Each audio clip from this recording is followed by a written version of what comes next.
मतदाता सूची के गहन पुनरीक्षण यानी एसआईआर की प्रक्रिया को लेकर विवाद अभी थमा नहीं है, लेकिन चुनाव आयोग पूरे देश में इस प्रक्रिया को लागू करने में जुटा हुआ है। बिहार में जो सवाल उठे, सुप्रीम कोर्ट का फैसला अब तक नहीं आया है, लेकिन अब पश्चिम बंगाल में इस प्रक्रिया के लिए चुनाव आयोग मैदान में उतर गया है। अधिकारियों को प्रशिक्षण दिए जा रहे हैं। ऐसे में आयोग की इस जल्दबाजी पर सवाल खड़े हो रहे हैं। तो क्या है पूरी खबर, देखिए इस रिपोर्ट में। एसआईआर की प्रक्रिया को लेकर विपक्ष का विरोध जारी है। अब तो सुप्रीम कोर्ट भी इस मामले में सख्त नजर आ रहा है। उसने साफ कर दिया है कि अगर चुनाव आयोग की गलती पाई गई तो पूरी प्रक्रिया ही रद्द हो जाएगी और कोर्ट का फैसला केवल बिहार के लिए नहीं होगा, बल्कि पूरे देश में लागू होगा।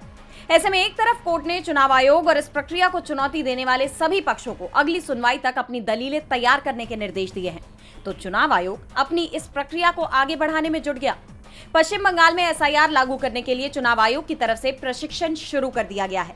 एक सीनियर अधिकारी ने बताया कि आने वाले दिनों में पूरे राज्य के सहायक जिला मजिस्ट्रेट और निर्वाचन पंजीकरण अधिकारियों यानी ईआरओ को प्रशिक्षित किया जाएगा, जिसके बाद ये अधिकारी बीएलओ को ट्रेनिंग देंगे और वे जमीनी स्तर पर जाकर मतदाताओं के बीच एसआईआर प्रक्रिया को पूरा करेंगे।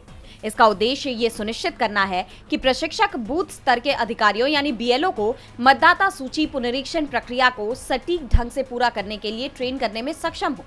एडीएम और ईआरओ की ट्रेनिंग पूरी हो जाने के बाद बीएलओ को एसआईआर अभियान के तहत फॉर्म भरने में मतदाताओं की मदद करने के निर्देश दिए जाएंगे, यानी ये प्रक्रिया शुरू हो जाएगी। जिस तरह चुनाव आयोग पश्चिम बंगाल में इस प्रक्रिया को लागू करने में जल्दबाजी दिखा रहा है, सुप्रीम कोर्ट के फैसले का भी इंतजार नहीं कर रहा, टीएमसी समेत इंडिया गठबंधन के तमाम दलों की आपत्तियों को नजरअंदाज कर रहा है, ऐसे में उसकी मंशा पर सवाल गहराते जा रहे हैं, क्योंकि 2026 में पश्चिम बंगाल में विधानसभा चुनाव होने हैं। ऐसे में चुनाव आयोग अभी ही इस प्रक्रिया को वहां क्यों जबरन लागू करने में जुटा हुआ है, ये सवाल और मजबूत होते जा रहे हैं। बहरहाल अब देखना यह होगा कि क्या आयोग इस प्रक्रिया को पूरा कर पाएगा, क्योंकि उसके सामने चुनौतियां भी बहुत हैं। डीवी लाइव वेस्ट बंगाल की रिपोर्ट।